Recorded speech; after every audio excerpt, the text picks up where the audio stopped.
The Battle of Fredericksburg. This battle took place on December 11th to December 15th of 1862. The leader of the Confederate troops was General Robert E. Lee. The leader of the Union troops was General Ambrose Burnside. He was most well known for his facial hair. The Union started this battle because they wanted to advance on the Confederate capital of Richmond. The Union capital was D.C. The middle point was Fredericksburg, so that's why it was so important to capture. General Ambrose Burnside had to wait at the river with his army because he needed a way for his men and supplies to cross the river. To cross it, they needed to build a bridge very quickly. They started building the bridge on December 11th, the day the battle started. While building the bridge, they were fired at by Confederate forces. This halted the building of the bridge. Because of getting fired on, the Union fired artillery on Fredericksburg. This actually turned out to be a backfire because of all of the rubber that was produced from the firing of the artillery. This gave the Confederate troops more cover to hide on when they did cross the river and fight in Fredericksburg. The rubble was destructions of buildings, houses, stores, pretty much anything that was destroyed and was almost bunkers made by the enemy. Once Lee realized how major this attack was, he ordered Stonewall and his forces to come and help him at the Battle of Fredericksburg. This battle was very gruesome and it was not very good for the Union because it was General Burnside's first battle and it was not very well executed, and the Union was way outnumbered and ended up losing the battle, so it did not help their cause to win the war. There was also a second battle of Fredericksburg a little bit later. The Union was led by Joseph Hooker, who was the commander of the Army of the Potomac. He had a very aggressive style of battle on and off the field, and he adopted a very outgoing and ambitious plan for this battle. He ordered 15,000 of his men to threaten the Confederate capital of Richmond and sever the supplies to their town and mostly General Robert E. Lee's army who was stationed there. His plan also included 75,000 men north and west of the Confederate occupied Fredericksburg. The leader of the Confederate side in this battle was also Lee. It started on May 1st and ended on May 2nd of 1862. Lee marched 42,000 men west towards Chancellorsville, attacked, and by the end of May 2nd threatened to rout the larger Union army. Early's division withdrew from Fredericksburg, having lost the high ground and suffered 75 casualties. On May 8th, 1864, Ulysses S. Grant issued orders for his army to march towards Spotsylvania Courthouse. He hoped to get between Robert E. Lee's army and Richmond. For 2 days, a division of Stuart's cavalry had battled Union horsemen for control of the Brock Road, which was the most direct route between the Wilderness and Spotsylvania Courthouse. Lee pulled back to a rise of ground known as Laurel Hill on May 8th. Laurel Hill was the last offensive position this side of Spotsylvania. General Richard Anderson had marched for Spotsylvania. during the night and were 2 miles away the next morning. You would have that. Union Major General Gouverneur K. Warren advanced his men up Laurel, where they were surprised to find Major General Richard Anderson and his army. The attack failed to drive back the Confederate troops. Instead, the Union faced heavy losses. Grant tried to break the deadlock in Spotsylvania over the next 2 days. On May 9th, Grant sent a portion of Major General Winfield S. Hancock's 2nd Corps across the Po River in an effort to find Lee's left flank. Lee noticed and countered this by moving 2 divisions to Blockhouse Bridge, forcing the Yankees back across the river. By May 12th, the Confederates had established a long line of earthworks, which included a half-mile bulge in the Confederate line, called the Muzzle Hole Salient. Grant massed 20,000 men of the 2nd Corps opposite the tip of the Muzzle Hole. Lee noticed movement, but thought it was Grant preparing to withdraw, so he moved his artillery out of the area. They broke through the Confederate line that was without artillery, but Lee still managed to move reinforcements there in time.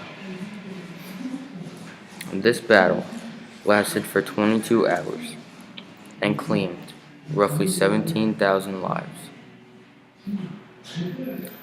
There were about 100,000 Union troops and 52,000 Confederate troops.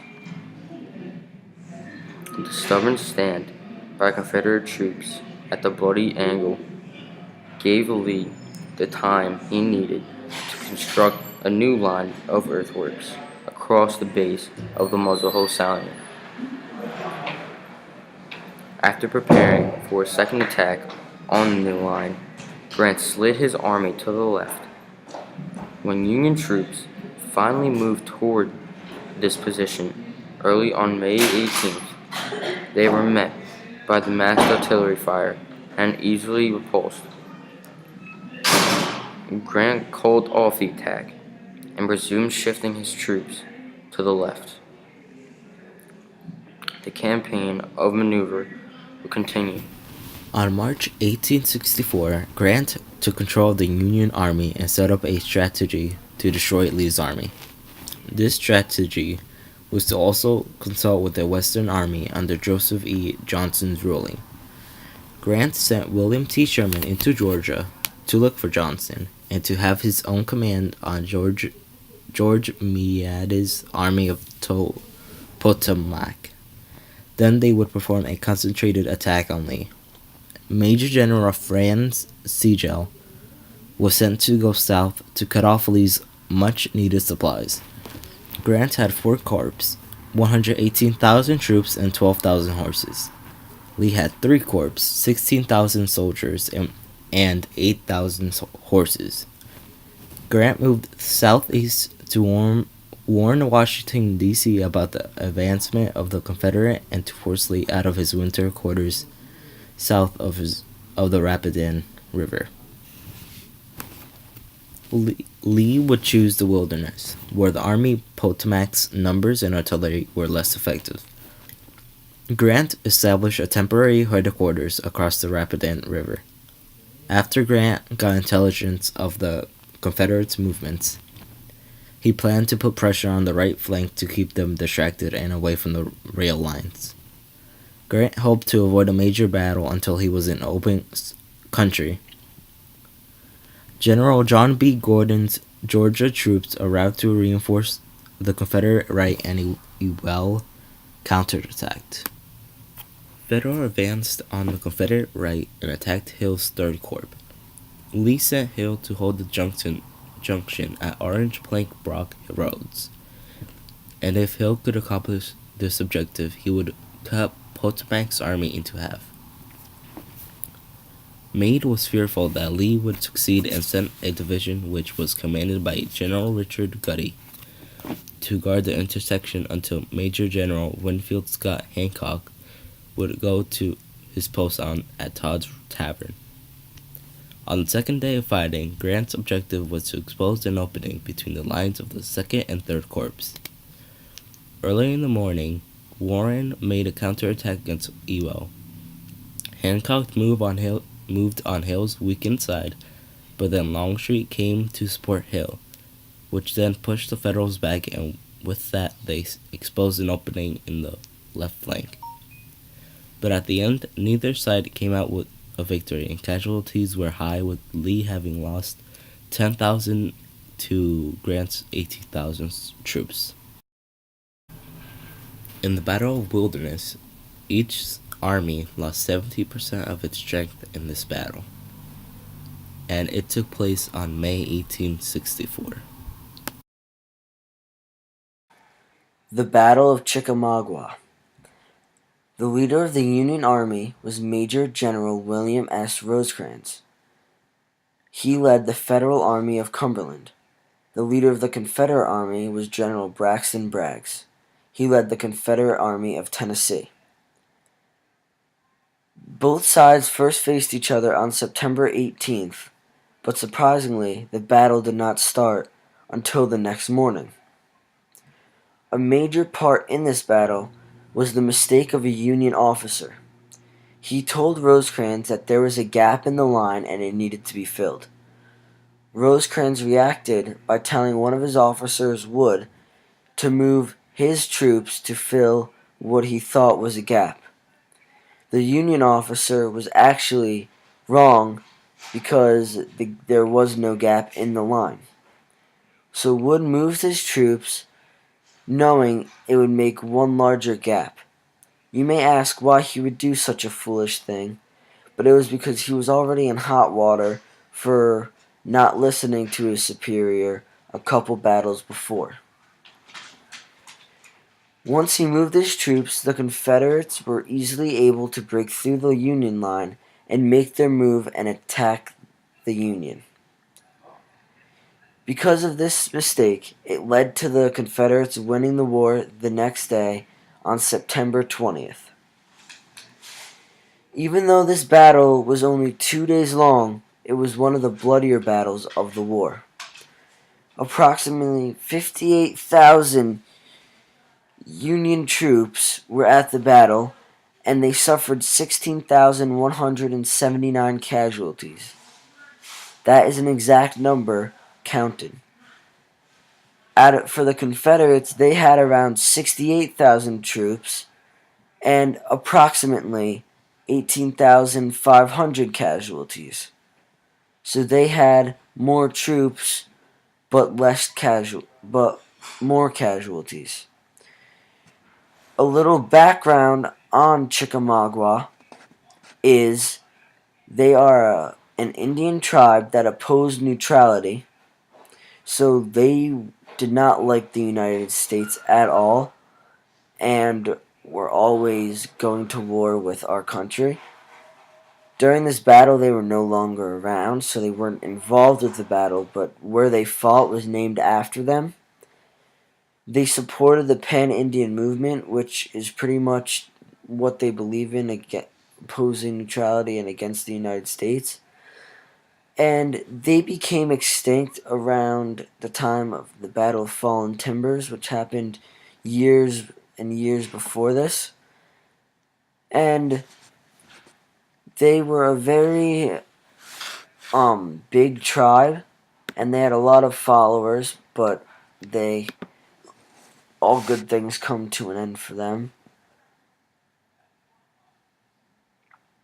A little fun fact is each side lost about 28% of the people or its army that arrived at the battle, which is more than a fourth of its men were lost during the battle.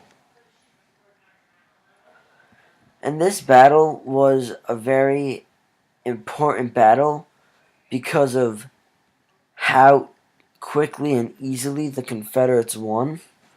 And this battle really goes to show you how important communication is, because the whole battle was lost because of the miscommunication of one person to another, and that ended up losing the whole battle, which to me is crazy because it's anybody could have made the mistake, and it was such a small mistake, but it turned out to be a very costly mistake.